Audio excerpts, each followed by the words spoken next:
Hello, everyone. Welcome to week 33 of the It Doesn't Matter podcast. And we've got myself, John, and we've got... Bobby Bladino. There he is. And we've got... I am the notorious one. I am Dom. Boom. Brought back the boom. Brought back the boom. Not only did he bring back the boom, he brought special gifts for everyone in the It Doesn't Matter podcast. Brought some puffs. Some cigars. We got some cigars, as if there's any other letter or vowel or consonant in the whole dictionary or alphabet. But we're smoking some cigars. Why? I don't know, but it's interfering with my hand clap. So this is the only time you'll ever see anything like this ever happen again. Not really, maybe. No, it's going to happen again. It's going to happen again. It's a new day in WWE. The reason why I brought the cigars is because Friday Night SmackDown is moving back to USA. These dudes signed a deal, a 5-year deal, with 4 primetime shows that's going to be on NBC. I think they might bring back Saturday night's main events. Yeah, when I saw that, you saying it's like 4 premium events that's not going to be on pay-per-view or PLE. So you think about where it's at. It's like on Fox, not Fox, NBC. NBC. Ooh. Channel 4, right? Well, whatever. We stream. Yeah, we don't know what channel that is. Well, it used to be Channel 4. Yeah. Yes, that is correct. So you're getting basically 4 pay-per-view type quality events with on cable, not on non-cable broadcast. Peacock. Not even on Well, Peacock. what's the difference? That's NBC. What's the going to be difference to with the the rabbit fans? ears, though? You don't even need the freaking... You don't need the Fire Stick. You just... Channel 4, Channel 5, whatever the fuck Nobody's channel's going on. back to that. You get that streaming device, that's what you're going to use. Yeah, we probably will, but still. That's I mean- a lot of fucking moolah, though. So it's... I'm totally lost. A cigar again to you already, buddy? So Friday Night SmackDown is moving to USA. USA. NBC Universal. And Monday Night Raw is on... It's going to be up for sale. Oh, so... Not yet. Not yet? We don't know yet? Not No. yet. As The of contract ends in September of 2024. So as of now, USA has the rights to all the shows. So when is that? So is that this coming November or... October 2024. 24. That's Oh, when next year? So when SmackDown's gonna SmackDown take comes place. over, Raw and NXT supposedly will be bye-bye. Maybe. We don't know that. So for perhaps a period of time, they will all be on the USA Network. It's for possible. now. Yeah. But USA if can not- run the whole damn thing. USA is so stuck on WWE. They can't produce anything else. They don't make any ratings or they don't make any money with anything else. It's a poor state for USA. But if they get the WWE back on both 3 nights a week, then hey, good for them. Would you rather have Raw, NXT, SmackDown, or would you like to watch that dog show? What dog show? Exactly. It's called AEW Dynamite. Oh, jeez. Hey! But hey, they made up to $1.4 billion on this deal right here. Wow. You know who's not making 1.4? No. Who's that, Tom? There were some releases in the WWE. Timestamp. You don't say. Oh, boy. Releases? Anyone in particular? Want me to start? You want to start with the top names? You want to start with the jobbers? Well, there was somebody that recently got released before we even started. We'll save that one. Okay. All right. Okay, So we got- man. Shanky. Who? Shanky. No one's going to miss you, Shanky. Sorry to say. They hired you because you're a big, tall guy, and for the Indian market, but you didn't produce, pal. You're out of the picture. We had the diva at NXT, Quincy Elliott. Who? Don't know who you are. Next. Big black dude with That cornrows. dude. Oh, my God. The internet trolls have been all over the place crying, sad that this guy was released. I mean, okay, I'll give you this. I've rarely seen NXT, but I've seen it a time or two, and I saw this guy, and it's like, hey, look, they got a fat Sunny kiss. Congratulations. Pretty much. But whatever. Hate to say it, but yeah. All right. They will get on their feet. We got Montse and Mansoor. Yeah, I seen that man. they had a lot to say about what was going on. They was happy though. They liked their time and Mansoor and Mansoor, Dio Madden. Yeah. I mean, I like that. I mean, that was a Paul Heyman thing when he took that. What's that guy in NXT? That ring that that announcer guy who's with Booker T right now, Vic Joseph, and he had Dio Madden and some other guy as a 3-man team. I mean, like, they weren't polished, they weren't good, but they were new and young, and it's like they should have gotten an opportunity, but they didn't get one. So let's get this black guy off TV. Brock, do the job. Oh shit! That's what happened on Monday Night Raw. After that, the man put a mask on his face. Oh my god. Oh yeah. I'm mad you said that because that does happen a lot. That is ridiculous. A lot. What's up, Randy? Randy! For our audio listeners. All right. We also got Dana Brooke. Dana Brooke. I mean, opportunity. Oh, that was like an old gimmick. Sorry. What opportunity she had? None. The only opportunity she had was Ennis Cantor from the Celtics at the time. Oh, jeez. I mean, Dana Brooke had a lot of potential when she was in NXT, when she was teaming with, look at that team right there.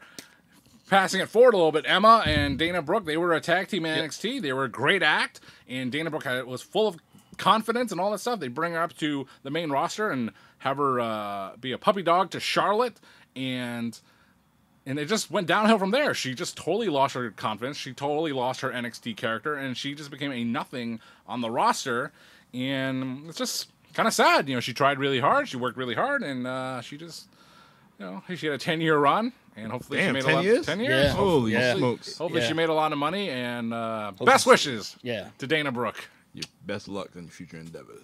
Yeah. All right, since you mentioned the name, your friend and Abel's old friend, Emma. Yes. I mean, as sad as it is for Emma to leave, to be fired again, when they brought her back, they didn't do anything with her. They had her do one match, jobbed out to whoever the champion was at the time, Ronda Rousey, I think, and they never brought her back to do anything. She's an NXT original. And you know what? There's a little blurb that her and Saraya Knight were tweeting each other on the X.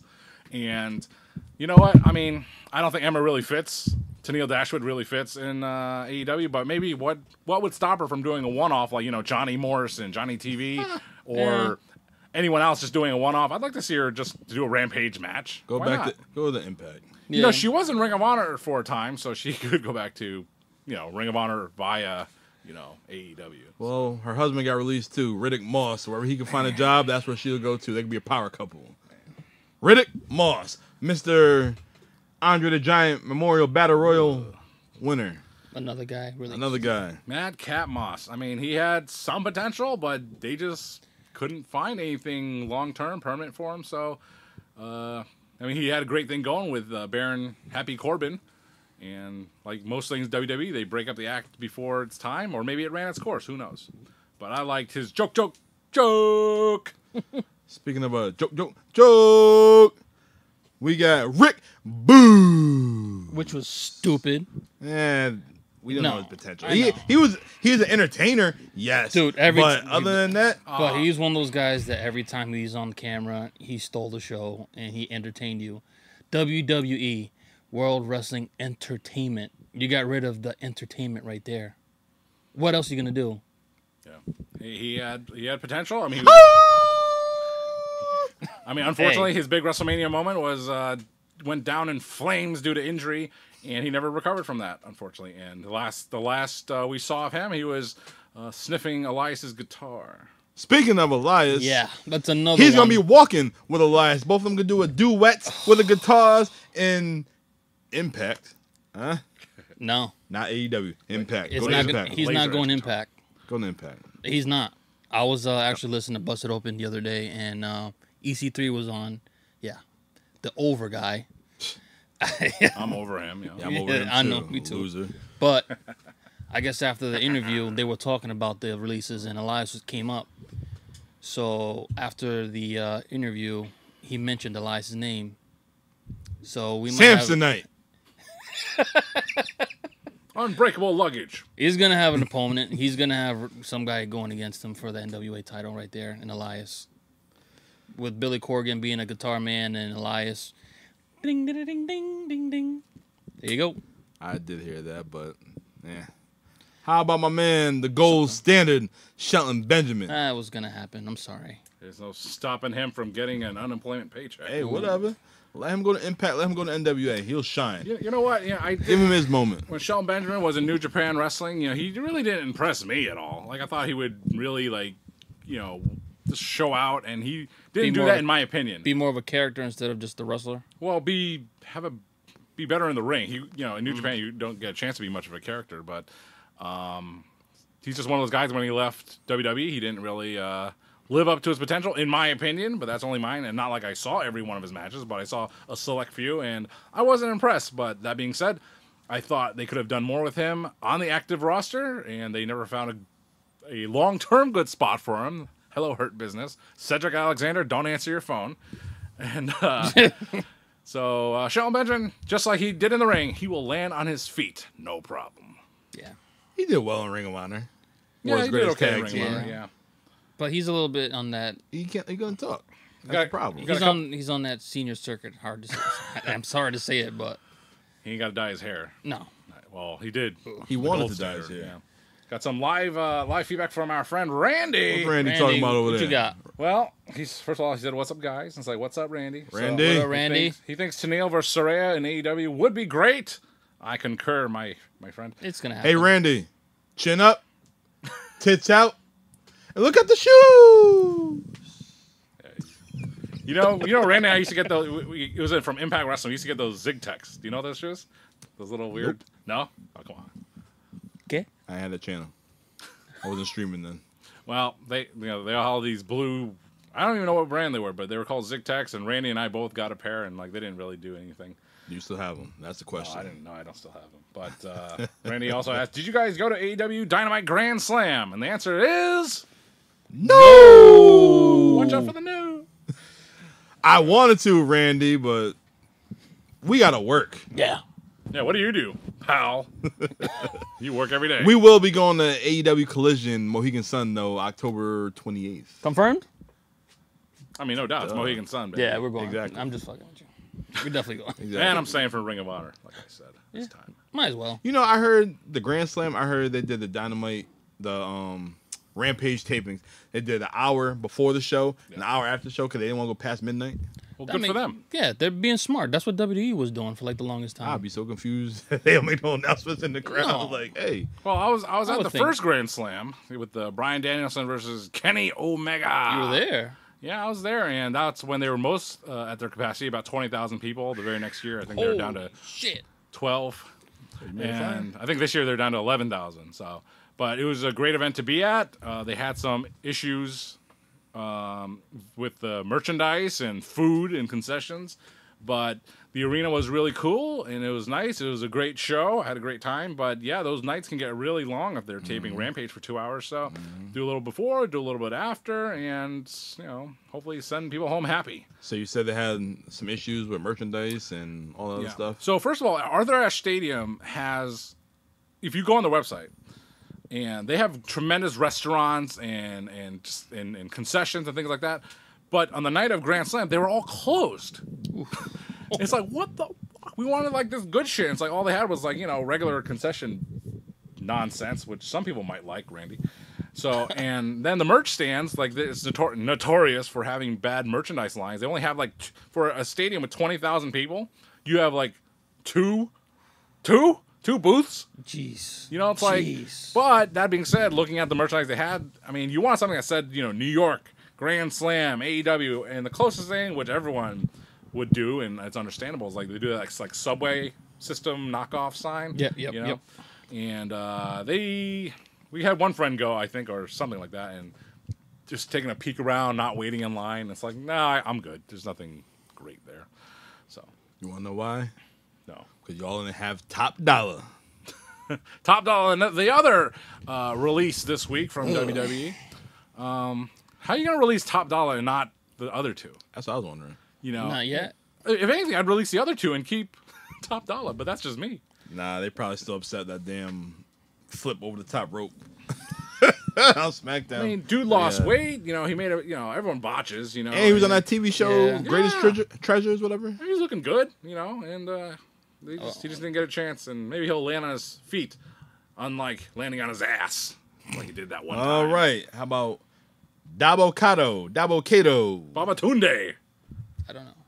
Apollo's sidekick? He first debuted as Baba Tunde in the Greatest Royal Rumble in Saudi Arabia, and then he. Hold on. Was he? That was his first appearance, or was his first appearance the Shane McMahon the battle shit in the basement? No, he debuted before COVID. Okay. All right. Continue. That's all I want to say about Babatunde. He was Commander Aziz. Aziz? Oh, boy. But, between Commander Aziz and Shanky, I would... Yeah. Yeah. I'd keep Commander... I wonder if they ever made an action figure of Commander Aziz.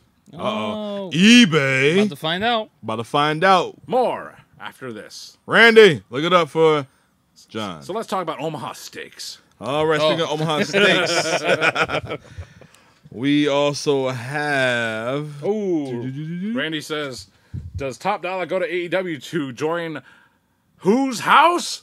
Swerve's house. Ooh. Reunion. No. They're going to be called High Voltage. Oh, jeez. How about no?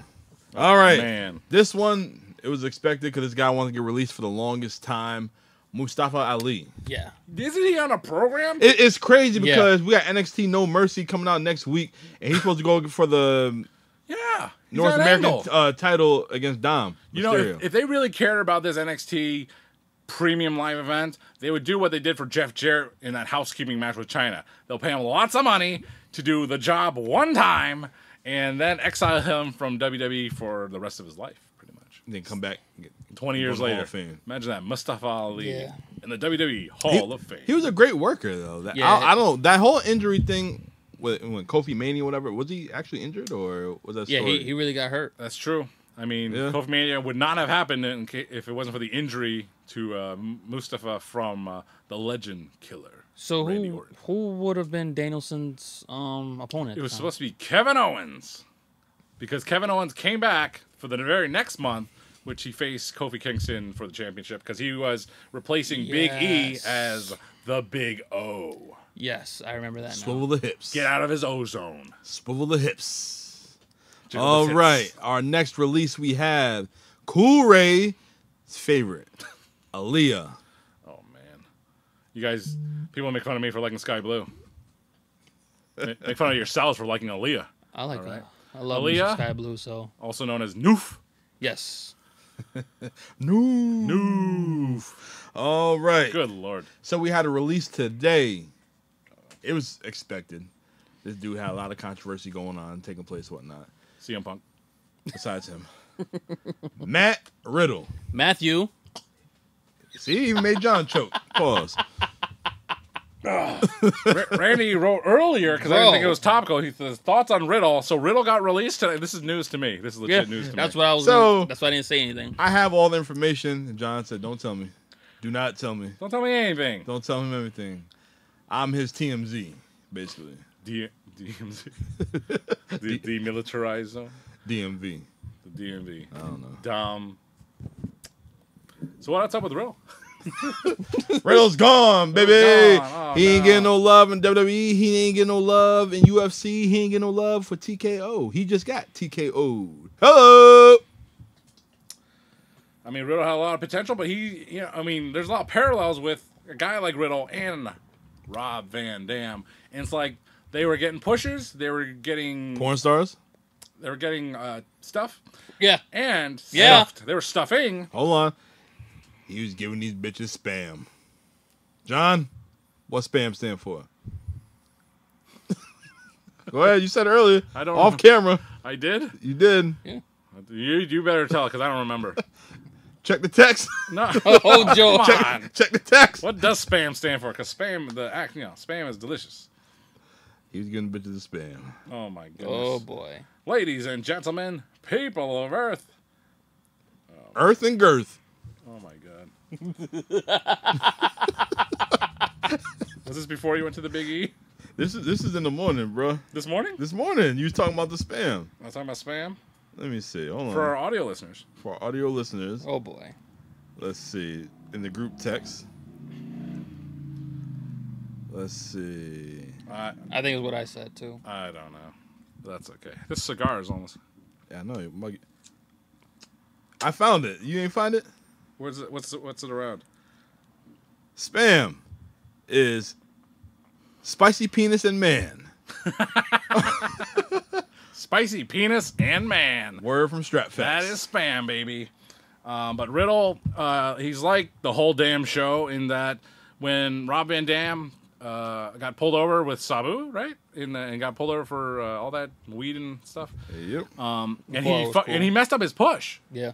And you know, like, I'm sorry, like, I was a big RVD fan, and it's unfortunate that he lost his big push, but it was his fault. Kind of like Jack Swagger years later. That was his fault. Riddle, that's your fault, bro. Dummy. Yeah. So that's kind of sad to hear. Wasted potential, but you did it to yourself, kid. You did it to yourself. Sorry. Now, this next talent, I kind of seen it coming because he did everything he had to do. He was in the company for 19 years, and this guy, he was a heel. Okay. Dolph Ziggler. Oh, my goodness. Dolph Ziggler had 1,554 matches in WWE TV history. He was third all time. As Dolph Ziggler? As Dolph Ziggler. Oh, okay. He's a 2-time world champion. Yep. NXT champion. Yep. 6-time Intercontinental champion. Good. 2-time United States champion. 4-time tag team champion. What? And the 2012 Money in Bank winner. Hell of a career. He did everything he had to do in WWE. Yeah. Shout out to Dolph. Dolph. And he's a comedian. We seen that Mohegan Sun Yeah. at Comics. Roadhouse. Yes. Roadhouse. I mean, what else can you say about Dolph Ziggler? I mean, he's kind of like Respect. he's kind of like Riddle in the sense that he is Riddle, but he got pushed and he won titles and stuff. Yeah. Which shows you how meaningless titles are in the grand scheme of things. Because look at his list of accomplishments, He did everything. and it doesn't mean anything. They still didn't want to push him. He was basically the Natty Neidhart Oh, my of the male division. Can do everything, can work with anybody, but get no love from up top. Like, who is this guy? Fuck him. I ain't gonna say that because whenever they needed him, he stepped up. He delivered. went to the He plate. did. Yeah, just like the Miz. Now, Well, He went up to the Authority. exactly. Oh, shit. Exactly. Yeah, you know what? I'll give you that. Ziggler did his thing. He showed out.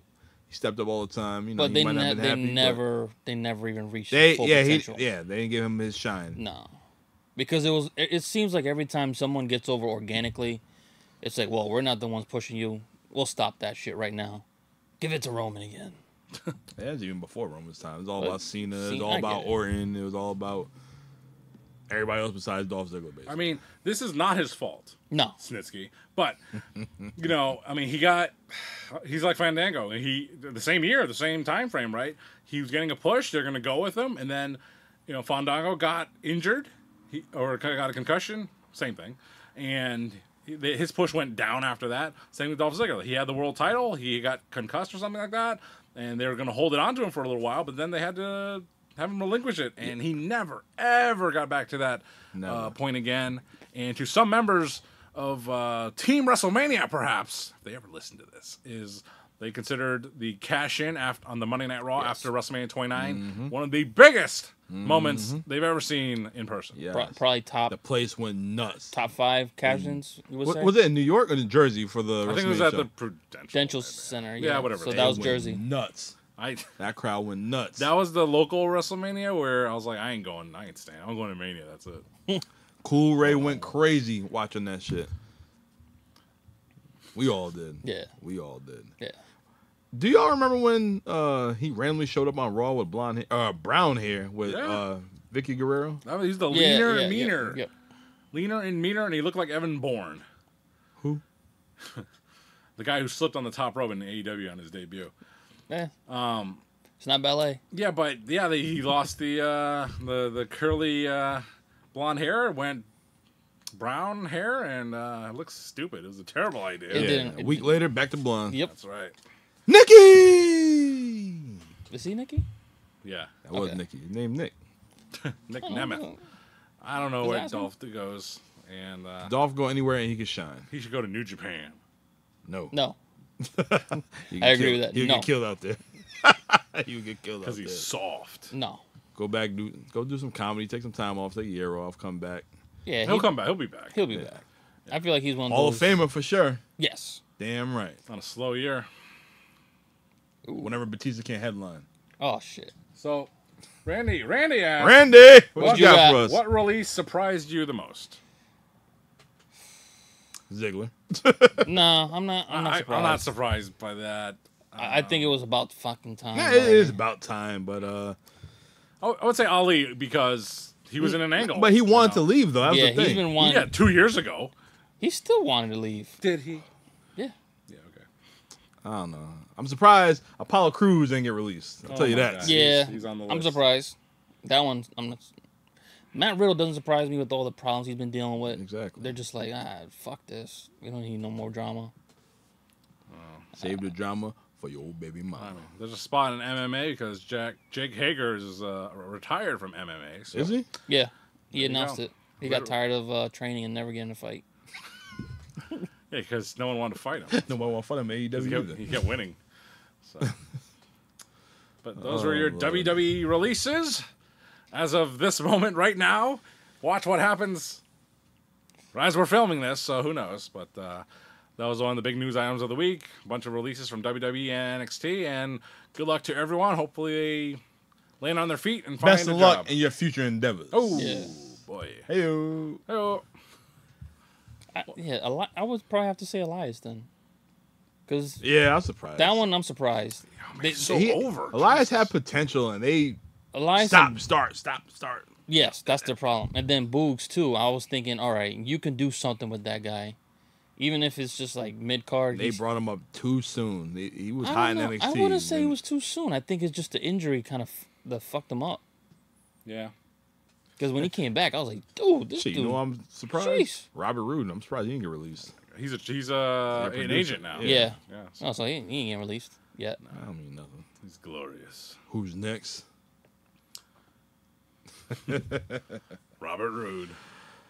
Knock on wood. God, I hope not. Dong. All right. All So right. what's next on the It Doesn't Matter Time podcast, stamp. week 33? It's 27. Put that in your notes. I know that. Internal strife. Just smoke it out. All right. Before we get to this week's topic of Bret Hart and WCW, Huh? Oh. Yeah.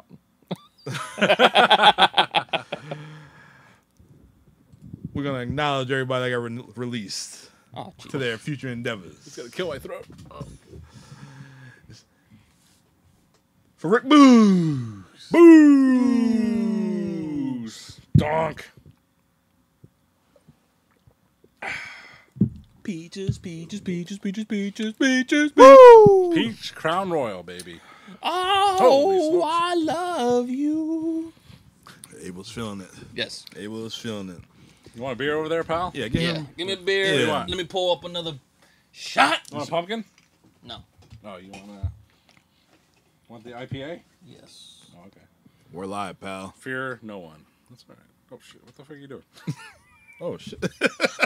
That's good. Yep. Well, you can hit me too with one. There you go. Oh, you need... Well, that's... Well, you want a pumpkin? Talk about beer. Whatever you grab, pause. Hey, yo. That's what we do. Live on camera. Hey, Audio yo. listeners, we're There you go. getting refreshed. Oh, my God. We just revealed we're in the same room. Ah! Anyway. Yes. No, we just teleported. Just. That's it. All right, guys. Yo. You ready for some Bret Hart? Yeah, man. All right. All right. This week's main topic is Bret Hart, the Hitman, in WCW. Jesus, I can't. What you got there, Dom? I figure I'm going to save the topic, the Montreal Screwjob, until November. Oh, is that so funny? Hilarious. Is that so funny? All I right. love the Montreal I Screwjob. figure we saved that, but long story short is he didn't want to leave WWF to go to WCW. Yeah. Vince offered him the money. He reneged, and he went where the money is at. Wow. Tastes like a donut. Bret, what? What is going on? Bret said, hold on, as I check my notes right quick. Bret Hart said, Hold on. "You're a bunch of degenerates." Is that what we are? Bret Hart said he's not greedy for money, but he was greedy for respect. Yes, sir. That's what he said, and obviously, you ain't gonna show him no love. I'll take my talents to Atlanta, WCW. All right, but he had some doubt. He had some fear that they weren't going to know how to use him, and he was right. I think that was Vince's fear, actually.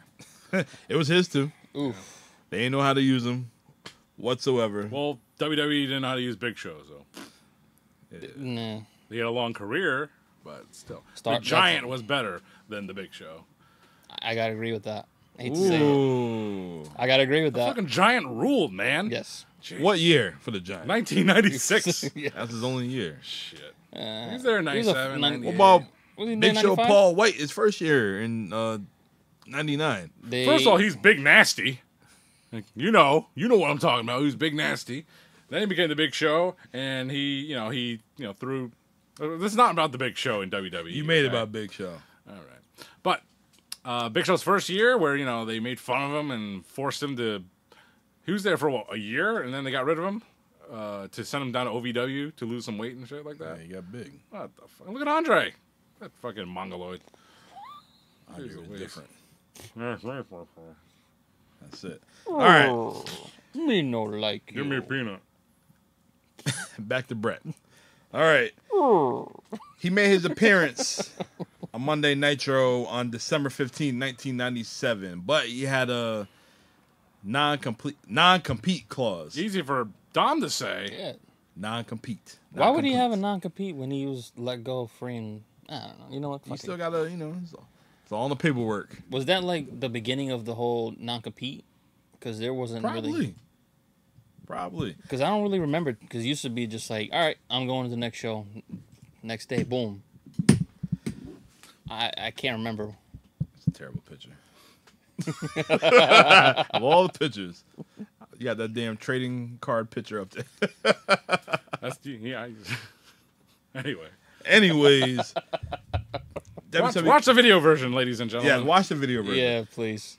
WCW fucked up, man. Like, they brought him in. His first major role in WCW was for Starrcade 1997. Everybody knows Starrcade 97 was Hogan and Sting.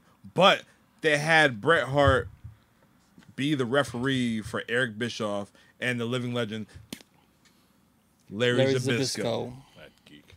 Hey, I like Larry. He was a living legend. Well, You guess know, what? Larry- I wrestled Bruno back in. Larry Zbyszko, like, okay, so he was his character. I mean, maybe it was a character, and he was a great actor, a great performer, right? But Larry Zbyszko, as I know him, was the eccentric, aggressive, smooth commentator for WCW Monday Nitro and Thunder and all that stuff. And then, he got accepted into the WWE Hall of Fame, and he was not that guy. He was very humble, which is, I mean, it's nice and great, but it's like, this is not the Larry Zbyszko I know. I want him to be like, They already had Bobby Heenan, so he couldn't do it. Come on now. Hey-o. but Yeah, once you got Bobby, you can't top that. Larry Zbyszko. There you go. I wouldn't even say Jesse was close. I never even seen Jesse wrestle. Yeah, me neither. Yeah, he was way before our time. No, but Bret Hart's role at Starrcade, as you mentioned, a little lackluster, refereeing a mid-card match. A mid-card match. Yeah. Okay, maybe it would be a featured match, but it was still not the main event. But Bret Hart did make an appearance in the main event. And first of all, the main event finish as a whole was a big schmoz. Like mozzarella. Big mozzarella in the main event. And as the finish was happening, Bret Hart goes to ringside. He stops the timekeeper from ringing the bell. And he's like, it's not going to happen again. It's not going to happen again. And then Sting puts Hogan in the Scorpion Deathlock. And this is Bret Hart's, ring the bell. Ding, ding, ding. It's like, oh my God. That was such a mess. It wasn't just Bret. It wasn't Sting. It was Hogan and Nick Patrick. But that's another topic for another time. But Bret Hart was in the main event of Starrcade, I guess. And he rang the bell, or he called for the bell for Sting to win the title and end that year's big storyline. All right, so after his non-compete clause expired, his first feud was against the Nature Boy, Ric Flair. Woo! That is cool and all, but why recreate something you all had in 1992? Well, it was they might have known that Hogan was not going to be featured on the sold-out pay-per-view sold out 1998, and they had to go with something else they could have made money with, which would be Ric Flair and Bret Hart, their new superstar, Bret Hart. And as a matter of fact, Hogan was still on the show. He just didn't wrestle, but he was still on the show. You know, I He- don't he remember the never- Sold Out show. I gotta watch them shits. We should do a watch along, and we should do that because I never seen a Sold Out show before. No, See any of the Sold Out? Actually, I seen like the first one with the big fat chicks holding up the signs. Yeah, that was something. yeah. Let me tell you the best WCW sold out pay-per-view moment of all time. And it was Dean Malenko's last match in WCW where it was a stipulation where if you left the ring, you got disqualified. Oh Jesus! But you call it take a powder. Didn't we talk about this once? Take a powder, what does that mean? Yeah, can you Yeah, say powder? Because I don't know what the term powder means. To be If you take a powder, if you Dean Malenko, he took a powder. Take a powder means you take a break. You leave the ring and you just walk around and you're like, oh, that fucking guy in the ring. Oh, and then you jaw jack with a fan at ringside, and then you That's get a back powder, in the ring. okay. That's taking a Okay. powder. Dean Malenko always, in his matches, took a powder. He did it instinctively. He just did it, but he forgot the rules of the match, and he lost the match, and that's the last match Dean Malenko had in What WCW. was this? 99? Yeah. So Dean Malenko, Or WCW 2000, himself. 2000. Yo, we Yeah. need to watch along. We need to watch. Oh along. my God. We love WCW watch along. Yeah. Dude. But It just gotta be nothing but WCW watching. Goldberg. But hey, guys, Bill Goldberg. we all need a powder right now. Everybody, get their glass up. Let's take a powder for Dean Malenko, Oh, the Iceman. Take a swig. For Take a swig for the working man, not Dean Malenko. Oh, yeah. Man of 1,000 holes. All right. Armbar. Woo. So this feud with Ric Flair, it had potential, but at this time in 1998, Ric Flair was still a babyface. So when you're gonna have a brand new Bret Hart having his first feud with Ric Flair, who's a babyface, Flair had to be heel. He had to. I mean, He should have been. it wasn't gonna work though. Why not? Sad. Everyone loves Flair by that time, so it's just like At that time with the NWO, yeah, but that building, I don't know what the attendance was or what the actual numbers were, but that looked like 93,173. Oh, wrong show. definitely 82,000. But that arena was small, so I don't know. Hopefully they did sell out the sold out show, but it didn't look that impressive on TV. But hey, it was 98. What are you gonna do? But Bret Hart won that match. He won it with the sharpshooter, and good Flair- first win. It was a good omen for things to come, but it was a lie. A big, huge After lie. that, he was down in the mid card, eesh. down in the dirty. He fought Kurt Hennig, another guy from WWFE that he had a great rivalry with Yep. in the King of the Ring and SummerSlam. He also fought Brian Crush Adams. Oh man, that was Oh, such boy. a bad Another. angle. All right, you got Bret Hart here. You got him going against all these WWF guys. What are you doing? Who are you building? Nobody. They're just trying to recreate what WWF did at that time. So they basically did the whole Hogan spiel when he came in 94, 95? The thing with Hogan, he brought his own people in. These motherfuckers already there. I know, that's a sad thing. Well, You want to know? I don't think no. I don't think I don't think Crush and Bret Hart actually had a program in WWF. So at least it was a new program of sorts. But Brian Yeah. Adams is a terrible wrestler, so there you go. Although it's one of Randy's favorites. Crush? Yeah, Everybody liked Crush back in the day. yeah. He was, It's a good soda. and a guy in Finding Nemo. Ah, yes. Dude. So Bro. for Bret being the mid card, he had some great well, I didn't even say rivalries. He had no damn In rivalries. WCW. He had great matches with mid card guys like Booker T. Can you dig it? At that time. that elevated Yes. Booker T. You see the LWO. Oh, jeez. Down Well- Dallas Page, Yeah. another one. Face Check out the previous a couple episodes ago. Face World The War III. legacy of Down Dallas Page. We talked about him. Episode 30. My man, Chris Benoit.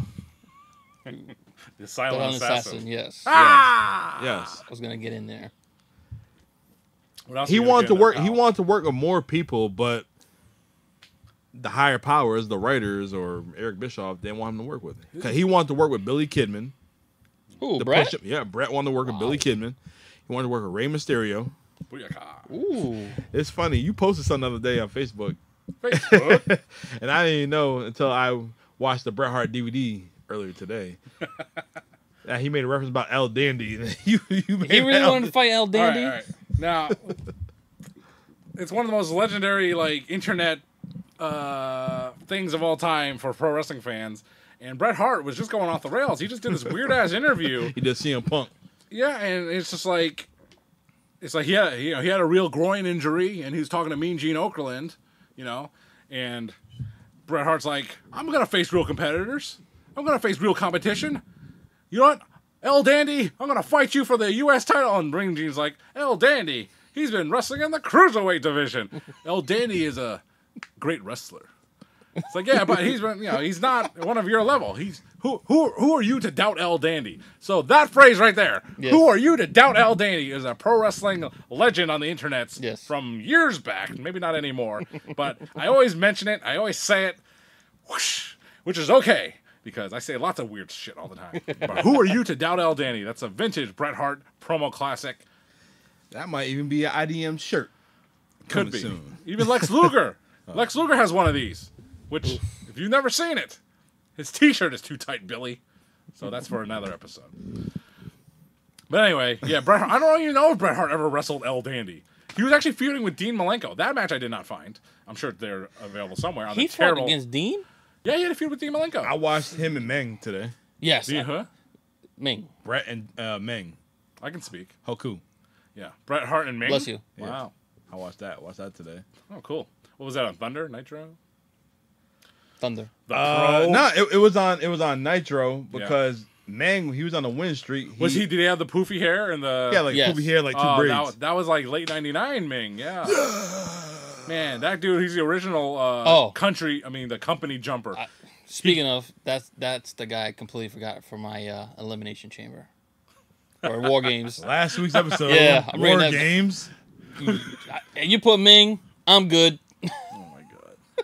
So Ming actually made an appearance because his sons are Tamatanga and Tangaroa. I don't know, something like that. Tamatanga. So they were in this pre-show battle royal before Wrestle Kingdom, and Matt Striker was on commentary, and Matt Striker's like, Ming, he's the toughest guy in wrestling, and he will fight to the death. He will never give up. And as soon as he said that, Ming tapped out to some move. I mean, he's old. He's old. But Matt Striker was hyping him so bad. He's the toughest badass mother. You know what I hate? Matt Striker. Oh yeah. Nah, I used to like Matt Striker, but he's right. It was like El Professor, like retired wrestlers like Triple H, Jerry King Lawler, whatever. Yes. They'd be in the ring, they conduct an interview, and then some scuffle goes down. Next thing you know, it'll be one random ass punch, and they just fucking lay it out. Like, Triple H, get your ass up. I know you got a bad heart, but I know what you're capable of doing. Like, no. Any move, anytime. The heart can't handle all that. Because that's why he's a when Jerry King Lawler died on Monday Night Raw from that heart attack, and he came back, the first thing he did, he ate with some steak. And then some church's chicken and a Coca-Cola. And he's still hanging in there. That motherfucker. Woo! Jerry Lawler loves those things. I love Jerry, man. He's still... Oof. I love church's chicken. Very unappreciated for what he did. Underappreciated. All right. Back to... The Hitman. The Hitman. In WCW. 98. Not much he can possibly do besides being the mid-card. So, what's next? He can line himself with Hulk Hogan. Yeah. Which he always said he wanted to have a fucking battle with him. But, was he in the NWO? Was he not in NWO? Oh, God. That's WCW booking. Still got me thinking. Do y'all know?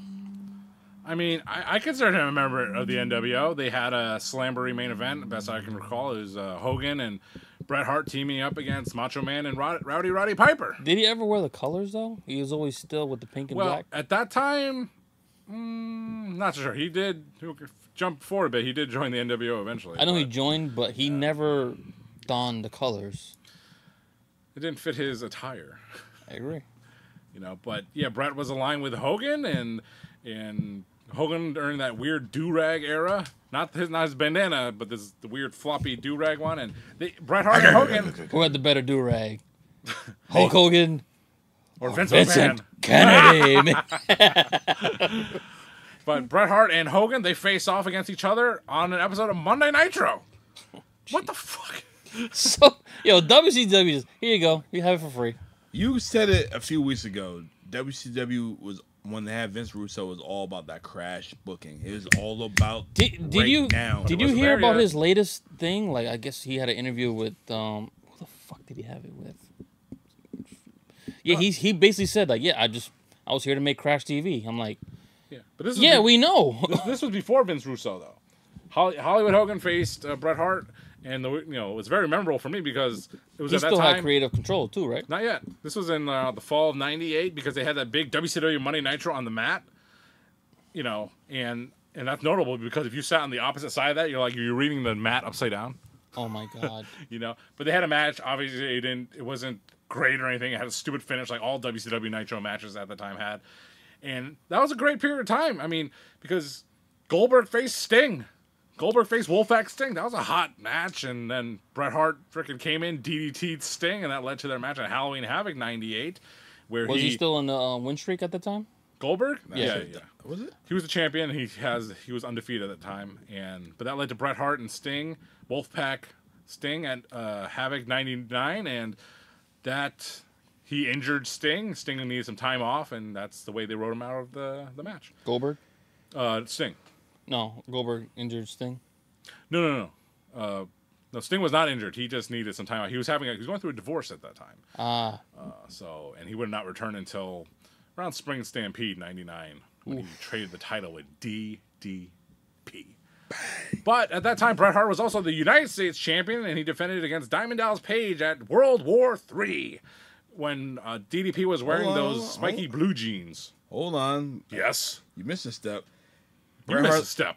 Bret Hart's first main event was on Monday Nitro against DDP for the vacant WCW United States Championship. You got to fill in the holes. Got to fill in the holes, and you also forgot that he also had a little short feud against the Macho Man Randy Savage, which they recreated back in the WWF. Oh yeah. I mean, we were talking about Vince Russo, so that was jumping ahead of yours. Yeah. Well, yeah, I was Had going to to back it up a get the little Vince. bit. I was going to get the Vince. Yeah. But yeah, you already did. Go ahead, continue. But then, so we're at World War III, November '98 right now, and then Bret Hart had a groin injury, and he could not compete at Starrcade that year. So Jesus. unfortunately, Bret did not have a match at Starrcade '98, and but he would return weeks later in the early parts of '99. So y'all boy Eric Bischoff, Who's boy? Y'all boy. Ain't my boy. I had no drink with him yet. Yeah, you did. We went to WrestleCon or Conrad's show. You did. I didn't. He was drunk. Yeah, and Mohegan Sun. We seen him Bischoff a few times. We seen him, but we didn't have a drink with him. Hey man, I said you on that blue chew? He's like, Oh, Yeah. and that blue chew anyways. I don't need it. ice train. Choo choo. Eric Bischoff had the idea of having Bret the Hitman Hart be the face of Thunder. Oh Jesus. It didn't happen. Tony Khan had the vision of having CM Punk being the face of Collision. He was Yeah. until he slapped How somebody. many matches did CM Punk have on Collision? Enough. What's enough? More than 10? No. From the beginning of Collision till he got fired. What's that, like 10? 2. Oh, 5, Was it 3? 6. You know how many matches Bret Hart had on Thunder? A lot. 9. Oof. 9. Including He had more. So he had more matches than CM Punk, I'm guessing. On That's why Collision. CM Punk is Bret Hart's favorite. I'm quite sure Bret Hart had more matches on Thunder throughout the whole run of Thunder. No, only 9. I did my research. Oh yeah? Do you have who he wrestled? I didn't do that part. You can look that up yourself. Randy, No. look that up for me, please. Randall. I got you. I got you a shot, buddy. Randy's jumping ahead. He said Bret's was an NWO 2000. You're right, he was. He was. God. We ain't get there yet. We ain't get there. All right, guys, let's get right to it, man. Mm-hmm. Me being a Bret Hart fan, you a Bret Hart fan, and you was like British Bulldog fan. I like Nautica. That too. Is that Nautica? I thought it was North Carolina. Oh. All right. I always wanted to see. We are seeing Flair and Bret. Yep. I didn't care about Hogan and Bret. I wanted to see the Scorpion Deathlock versus the Sharpshooter. They never had that, did they? They did have it. Yes, at Halloween Havoc '99. The feud The build was terrible. Yeah. Terrible. WCW. Terrible. Why? Like why? Like who's on their booking team? Like why this shit so terrible? Like why won't you give these people dream matches? Why do you want to recreate what happened in WWF? Why would you want to do that? Why? Because they're making more money than they are. John? I know. Hey, don't ask me to explain WCW booking. That could take its own live topic someday in the future. But WCW, that's what they booked. That's what they booked terrible. That's what they did. What else can you say? That's what they did. We could smoke a whole pound of fucking weed and book a better fucking match. Hold on. You might smoke and get drug tested, not me. Go ahead, drug test me. You can sit there and watch. Legal power. It's going to be legal every time. Always pass. But nah, like seriously, like WCW dropped the ball. Yes. When don't All they right, drop the Okay, ball? okay. Go ahead, John. Go ahead. Like, I mean, you can say anything as a kid, or things were different when you were a child growing up, and hey, I had all the action figures. Everyone had a bunch of toys and stuff like that, and you would fantasy book your action figures, right? Yep. And I loved fantasy booking WCW. It was so bad. It's like nothing was good about WCW. You wasn't thinking back then that they were so bad though on TV. No. Well, whether you actively thought about it or not, it's like No, you didn't. if you didn't like something, you're gonna fantasy book something you think is better. I want to say I stopped watching right around 99, 2000. I didn't even Well, you're know. disqualified. Yeah. Hold on. So you ain't watched from fucking 94 to 96 and then from 99 to you missed like they peaked. He watches what he wants. Hey, Abel was not a WCW guy. I wasn't. I'll admit it. I was a WCW guy. And then once they had that replay at 11 o'clock, so I used to watch from 8 to 9, then watch Raw from 9 to 11, and then watch the from 11 to like 12, whatever. Yeah, my that thing shit I is, missed on WCW. I'll say I started watching from 95 when they first started because it was something new to about 90, late 98, mid 99. Then I just like, what is this? I'm done. I really can't remember what happened. And after Goldberg streak, I can't tell you what happened. Yo, honestly, That's what I'm here for. that killed it. I don't know. I know they try to recreate the streak. I just know it just went. It was the worst downhill. thing they ever could have Like done. I really want to just rewatch after Goldberg streak. And you can. I could On the cock. pause and just keep on going. Just keep on going. Yeah, you can. You can watch it and see for yourself. I did that. I did a Nitro watch. I mean, not a watch on, but I did a Nitro rewatch. I watched every Nitro from the beginning to the end. And I kind of want to do that with Thunder in a way. I mean, I skip around the stuff I'm not interested in. Yeah. Like, I really don't want to see Prince Iaukea and Lash LaRue. You get tired of me saying, John, this is fucking bullshit.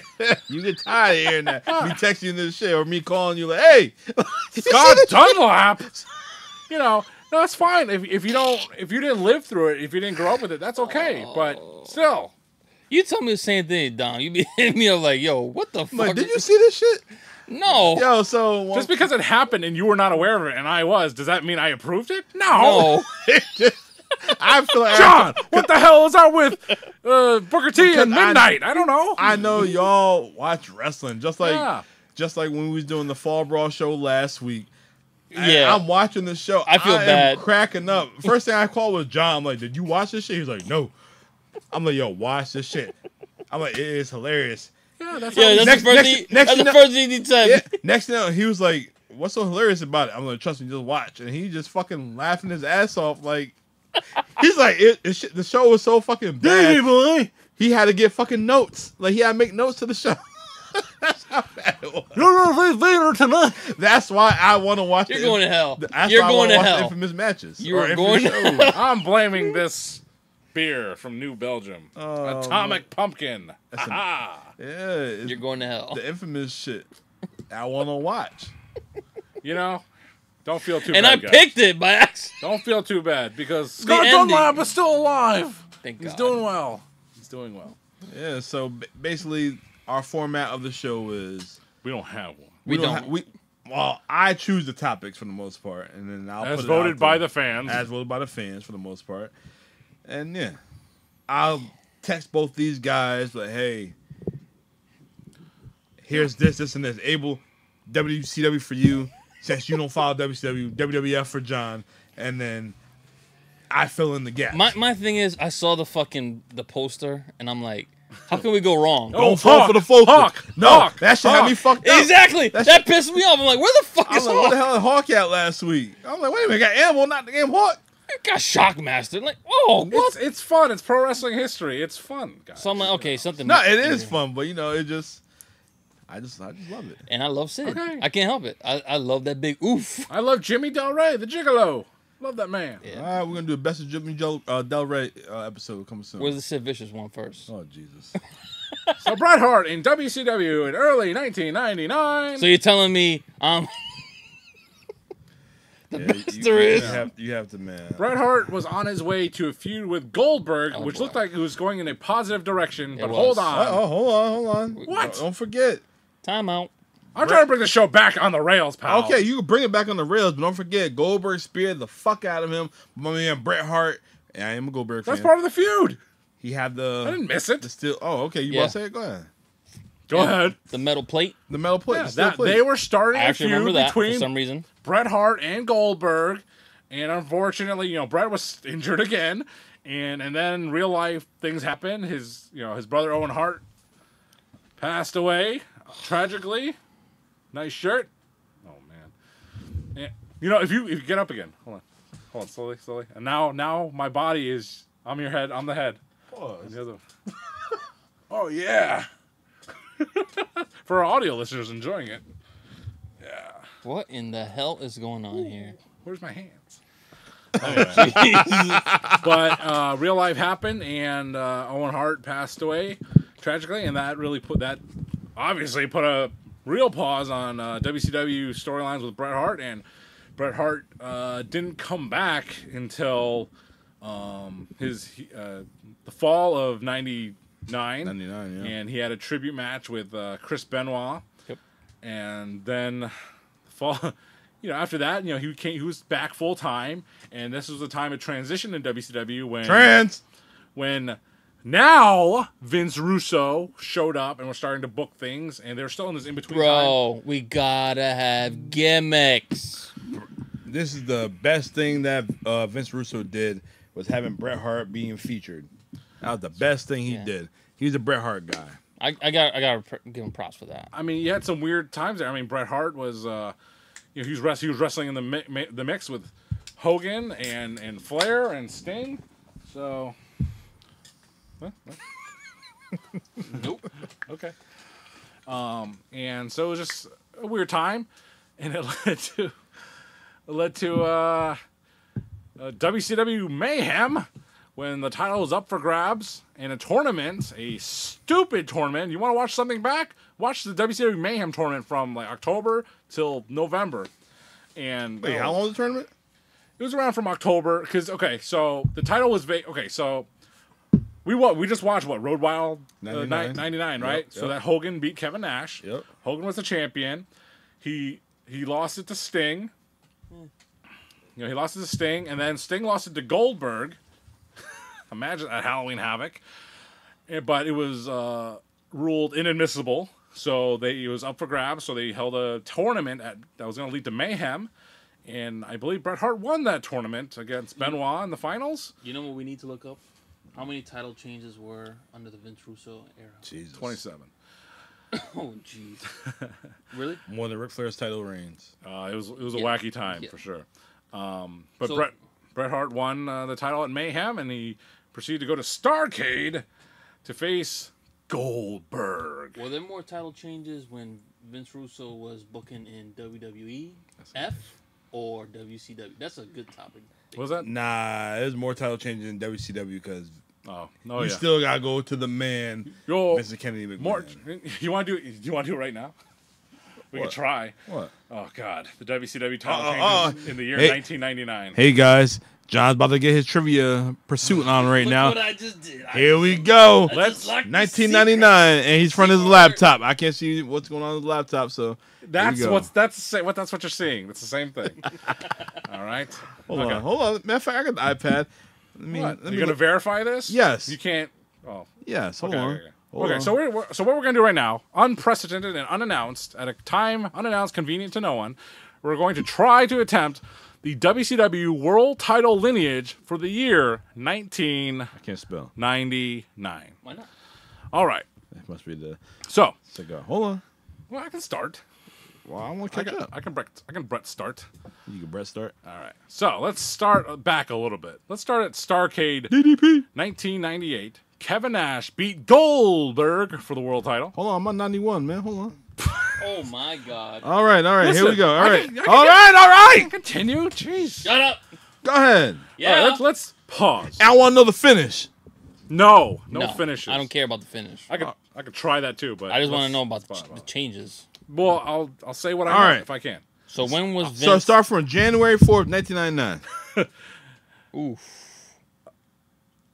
Hulk Hogan tapped Kevin Nash and beat him for the world title with the notorious finger poke of doom. You said remember tap, but you're correct though. That was a I'm tap. not doing finishes, okay? I'll do what I can. So right. Hogan held it until I think Ric Flair beat him. Woo! John is correct. Go ahead, John. Then Ric Flair lost it at Spring Stampede to DDP. Woo! There you go. Go ahead, John. DDP lost to Sting, Yes. who lost it back to DDP. Yes. Who lost it to Kevin Nash at Yes. Slamboree. Who lost it to Macho Man Yes. at Great American Bash. Ooh. Great American Bash? Or Bash No, on the Beach? Bash at the Beach. Get a Bash on bash. the Beach? Get a bash, right? So- Got a Still bash Bash, in there. yeah. Who lost it the very next night on Nitro Oh, to shit. the immortal Hollywood Hogan. You. Okay. Hogan held it until he lost it to Sting at Fall Brawl. Sting. Yes. And then Oh, see computer. what? He. Oh, see, I'm watching. Computer. I'm paying attention. Hey, we'll come to my. You can go to my. I'm looking. Hey. All right, this Come might, over this here. one might confuse you I'm right staying here. in this big box. boy. Okay, so This might confuse so you. Sting beat Hogan at Fall Brawl. Yes. Okay, Sting lost it to Goldberg. No. Goldberg at Halloween Havoc? Hold on. This right Before here, that? October 25th, 1999 Lost to on Hogan. Nitro, Sting was stripped of the title after Stripped? losing an Okay. unsanctioned match to Goldberg and attacking referee Okay. Charles Robinson at Halloween That Havoc. was the night after Halloween Havoc, though. So Goldberg left Halloween Havoc as the champion, though. The pay-per-view ended with Goldberg as the champion. Okay. It was rescinded the next night, which then led to the Mayhem tournament that Bret Hart won, and he held the title until he had to forfeit it in January 2000. December 99. December, like late after Starrcade. December 20th. December 99, unfortunately. Man, It says right here. he was still wrestling, though. I mean, It says Bret So Hart he had the vacated the title. concussion. He vacated the title due to controversial end to a match with Goldberg at Starrcade. oh yeah, and then Bret Hart won it back the same night. Yep. Okay. And then he had to forfeit it in January because Yeah. he was injured. Bret Hart vacated the title due to legitimate injury that eventually forced him to retire 9 months later. 9 months later. Baby. You want to go 2000? You want to keep on You gotta going? think about it. Oh, Concussions- 2000? 2000? I'm just going to fail. We could try that. You want ahead. to try it? Go ahead. January 16, 2000. Yeah. Sold out. Sold out. So, the vacant championship was won by the crippler, Chris Benoit. But then he forfeited the next night because he quit. Yep. So then somehow, oh, this is not going to end well because Psycho Sid won it. In man. storyline, Chris Benoit was stripped of the title because he won the match. He won the match although Sid Vicious' foot was under the rope during the submission. In reality, Benoit forfeited the title and left for the WWFE after this dispute with management. If you knew he was gonna leave, why the fuck are you gonna give him the belt? Because they're like, if you give you the belt, the world title, the thing you would never ever get Chris Benoit in WCW. He got it. It still was not enough to convince him to stay because that's how devalued the title was at the time.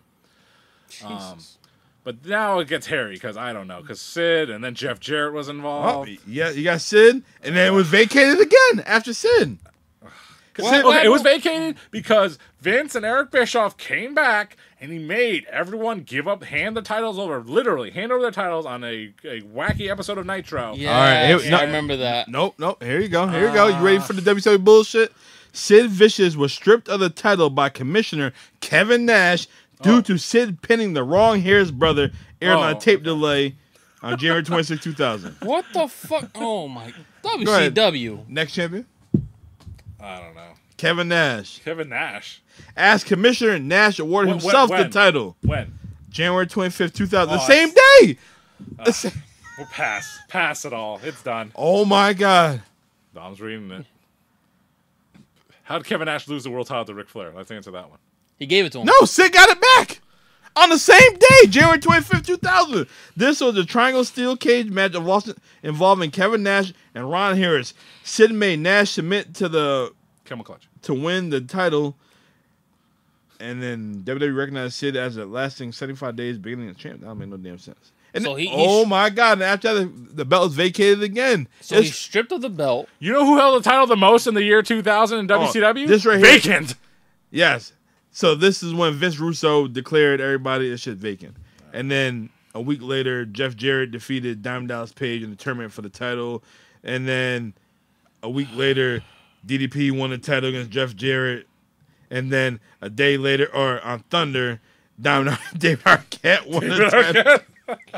And then 2 weeks later, May 7th, Jeff Jarrett won the title. May 15th, a week later, Ric Flair won the title. And then May 22nd, a week later, is vacated. Why was it vacated? Vince Russo stripped Ric Flair for the title. Oh, my... Jesus. But that same day, Jeff Jarrett got the title back. And then the next day on Thunder, Kevin Nash won the title. A week later, Ric Flair won the title. The same day, Jeff Jarrett won the title. You can do like a drinking game. How many times WCW? And then July, you'll be fucked up. Right July now. 2009, Booker T won the title. August 28th, Kevin Nash won the title. September 17th, Booker T. September 25th, a week later, Vince Russo. Oh, Jesus Christ. October 2nd, 2000, vacated. Oh, that same day, Booker T. November 26th, Scott Steiner. So March 26th, the last champion Christ. is Booker T. Jesus, God damn WCW. That's why nobody watch y'all, man. How many shots will someone take with hearing vacant, You'll vacant, die. vacant, and stripped? You would Stri- die. Here, You would stripped die, and have vacant. a stroke, Oh my God. concussion, all that. Bret Hart. Damn, Dom. No, Leave it to the notorious He put us in a one. bad mood. Jesus. But yeah, Mayhem. Where were we? We were at Mayhem and Starrcade '99, and Bret Hart faced Goldberg. They had another BS finish with Roddy Piper counting something. Who knows? Bret Hart pretended that he was mad about it. He gave up the title, maybe for real or maybe not. So basically, I'm thinking about it. Yeah. The title was like a Tic Tac. Okay, let me hear this reference. What are you talking about, dude? Let me hear this reference. Doesn't last long, but it makes your breath smell good. Alrighty then. We'll do it. We're still live, pal. That's WCW. That's WCW. You asked me to do it. Oh my God. You asked me to do it. You need a teleprompter. Oh, Billboard boy. and a sign. This is the one time we actually... John asked me to do Well, he did it. a skit, He did it. and I figured it out. Oh, my man. But, I mean, Bret Hart in WCW, my own personal research was trying to find all the stuff that I didn't know about or the weird matches that weren't things everyone knew, like on the pay-per-views. It's hard to find the stuff, on the Thunders and the Nitros because Peacock doesn't have good search algorithms and it don't have good descriptions for matches. It sucks.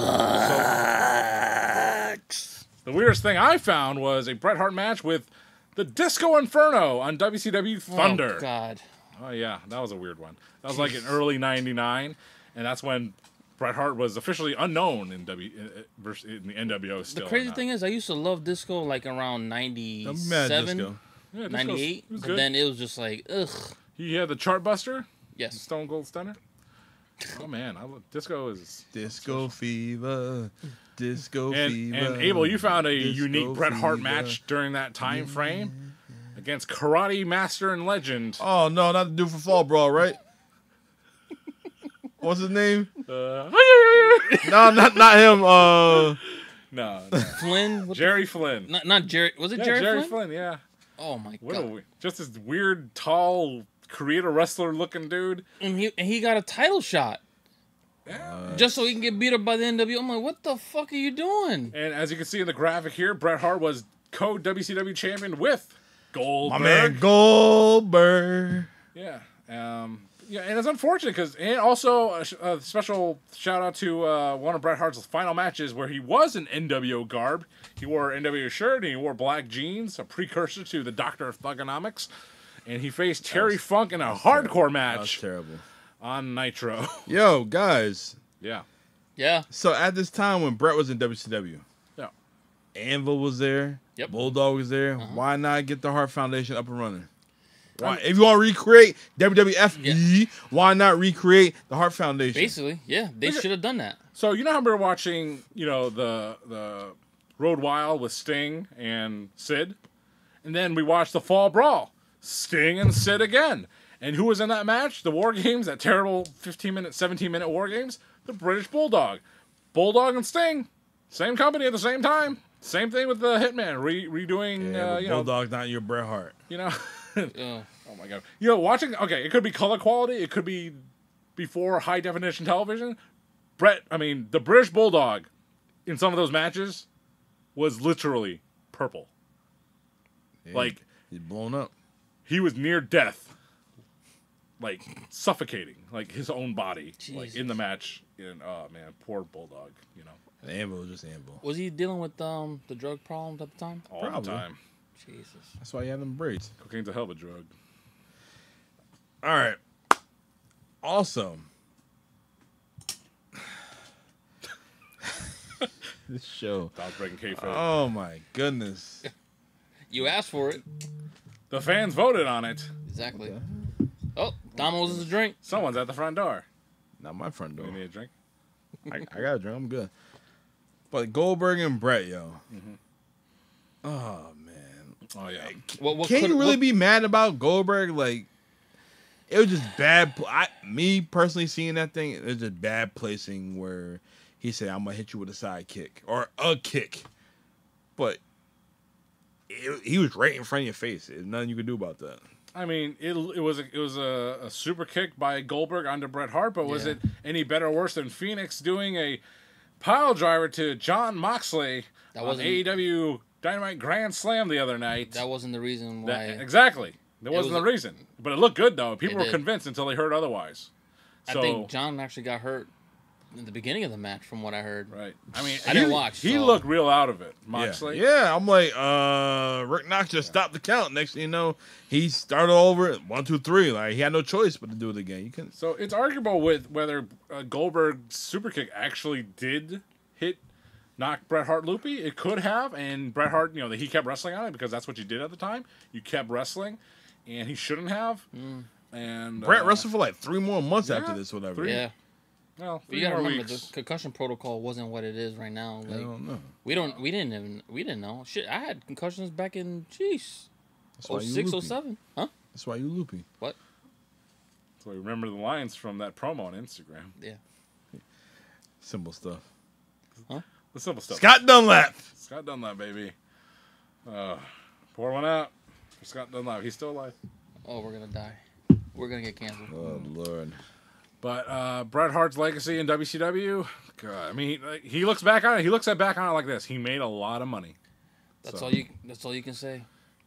Made a lot of money, and it's unfortunate. I mean, he was on his way to a great run. He's finally getting that push where he's going to be used well, and who also made a lot of money? Now he's bitter. Razor, Scott, Hogan.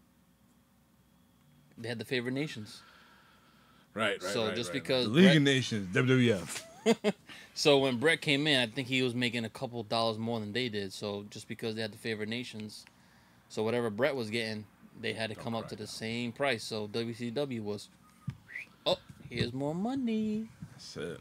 If only they got sold their show to USA Network, and they'd get rid of some of their talent in a budget crisis. Nick Khan. All right. Anything else about Bret Hart and WCW? It was the biggest waste of a talent in a company I've ever seen. Seriously. You go from a main event guy in the top fucking company. They should legit build WCW at that time, because Bret was at his peak. Yes. It was his best year in '97. They should have let's do this right around Bret. If I was Eric back then, I'd have been like, Bret, who do you see we can build this company up for the future? I know we got Hogan. I know we got Kevin. Those are the guys you need to stay away from. They already established. Stay away from until you get even more up to where you need to be till you get to Hogan. Hollywood Hogan. Yeah. But I'm saying, like, I would listen to Bret. Like, since he's already saying El Dandy, who are you to doubt El Dandy? Who the fuck are these guys? I'm Canadian. I would listen to Bret. How many guys did he make? He helped one of the GOATs be where he was at. Stone Cold Steve Austin. Bret Hart helped him do that. Do you think Bret Hart just didn't want to push his weight around because of the whole creative control clause? He's like, I'm not going to do that in this company. I don't want to start this BS again. And that led to him just being passive and saying, okay, I'll do whatever you say. There's other wrestlers back in the day with WCW or WWE where like, oh, it's not all about you, Bret. Like, Bret put a lot of fucking guys over. He helped a lot of guys get over. Even if they didn't go over, they got over. Like 1, 2, 3 kid. That put him on. It's literally. That's why he's a 2-time Hall of Famer right now. It's literally like history constantly repeats itself all the time. These guys don't listen to the fucking guys that actually could put people over, and then they listen to the dummies that don't have a fucking clue. It's never made crazy, a dollar. though, because you have all of Vince's top guys back in the early 90s in WCW. So you got too many people with creative control. You got Bret, you got Hall, you got Nash, you got Hogan, and you still got the WCW guys. You got Sting, you got Flair. So it's just too much. So, all right, so that's the difference. Go have a good match with DDP. Go have a good match with Booker T. Guys who's trying to make their way to the top. And build up Chris. Sorry to say it. That's the issue. Nothing against Chris Jericho. Nothing against Chris Benoit. That's the issue. That's why WCW is not here anymore. The same reason. Same reason why AEW in the same damn boat. Look at Bret. He saw Rey Mysterio and he said, "That's a star." Did WCW really see him as a star? No, because that motherfucker was in the first match after William Regal. Exactly. All they said was cruiserweight. All right, you're never gonna be nothing more than that. Exactly. What did Vince do with Rey Mysterio? Made him a household name. Dropped the junior and made him a household name. That's all he did. Yeah, that's you. When you see talent like that, you gotta be like, you can't be selfish. And Bret was the most selfless person I've ever seen. Exactly. He's always going to be in my Mount Rushmore. 20-year career, he never injured anybody. How many wrestlers can say that? Barry Horowitz. Don't pat yourself on the back. You're going to break your arm. He's still wrestling. But seriously, like, a top guy who's never hurt or injured another fellow wrestler. Yeah, I'm pretty sure Hulk Hogan never hurt a fly. Oh. No, that leg drop. Not in the ring. But Terry Bollea doesn't have it like this. Hulk Hogan, this. Hulk Hogan has arthritis like this. Brother. And it's going like this because he can't stop it. And you know what? Well, I mean, that was the end of Bret Hart in WCW, but, you know, he would go on. He'd make a lot of appearances over the years. He would make a return back in... He showed back up on 2020... Yeah. Or no, 2013? Like 2013, 14. WrestleMania had a match with Vince and the whole family popped up. And, you know, he had his moment. He won the United States Championship. He was a GM for WWE. And, yeah, that was it. He would do a lot of, you know, personal appearances, meet and greets, star casts, and WrestleCons and things of that nature, including meeting someone in this room. He's met a couple guys in this room. Met a couple. I mean, probably all of us, perhaps, but only one with a photo that we've uploaded here right now, and that would be. Watch the video version of the show. Boom! Look at the hair. Look at the fade. Look at the beard. Damn, look at Bret. Bret looking bitter back then too. He's like, God damn, boy. You still got that shirt? I wish if I had it, I would have been wearing it today. Oh boy! So I had to go with. Where's my picture, John? I don't know. See, you ain't up on it, man. You're working that unity. Exactly. You didn't ask. I should have to ask you. We talking about Bret, the Hitman Hart. I met Bret the Hitman Hart at the Ring of Honor show in Boston, Massachusetts in 2009, and he was not doing photos, so I didn't get a photo, but I did get him to sign my Jack's Classic Superstars figure, which will never go on eBay. I'll buy it off you right now. No, not for sale. I'll give you this. I'll sell a lot of figures, but I will not sell. I don't want a penis cutter. There are some figures I will never sell, and that will be one of them. So Legends never die. but you know what might die? The streaming of this show. Don, what up? Is that all we got for the It That's Doesn't Matter all we have podcast? for this week, fellas. It was a good show. We remember Bret the Hitman Hart. It was boisterous. It was boisterous. It was smoky. It was smoky. It was drinking. It was drinking. And But it you was know- terrible because it was in WCW. Jesus Christ. Hey, guys, our purpose of the show is to Have fun. relive wrestling, relive what we watch, relive the good times, relive the infamous times. This is what we do. We want you to go on YouTube, go on Peacock. Hey, whatever we say, go check it out. Oh shit, these dudes, they know they shit. Hey, they pretty funny. We know we got a few fans out there that do their damn thing and do the same thing. And you know what? Randy! Randall! What you gotta say? Alrighty then. So, Hey, Don, what we got for the next topic for next week? I don't know yet. I gotta figure that out. God damn it. Wait, you want to do another poll? No. Exactly. No. I'll think about it and then we'll. We'll consult our best poll. Randy Osaka. Oh Lord. Jesus. War Games 1997. Because the one I wanted to talk about didn't win. God damn it. This what's your shit you want? Oh, Hell no. the Intercontinental title. I did, yes. Oh well, we'll figure it out. I'll figure it out. I'll think of something, and we're gonna bring some heat next week because this is what we do. Until then, I am the Notorious One. I am Dom, the one in the picture and the visual with Bret the Hitman Hart like this. Yeah. I am here with the Notorious. Oh, I'm the Notorious One. Rewind. I am Notorious Dom. I'm here with the one Bret the Hitman Hart in the picture like this. We really rewound. The person who's not in camera, but who's actually in front of me. Mr. Adequate, Mr. Strapfax, Mr. John Lee. He's got the Tic Tac that'll make your mom's breath smell good.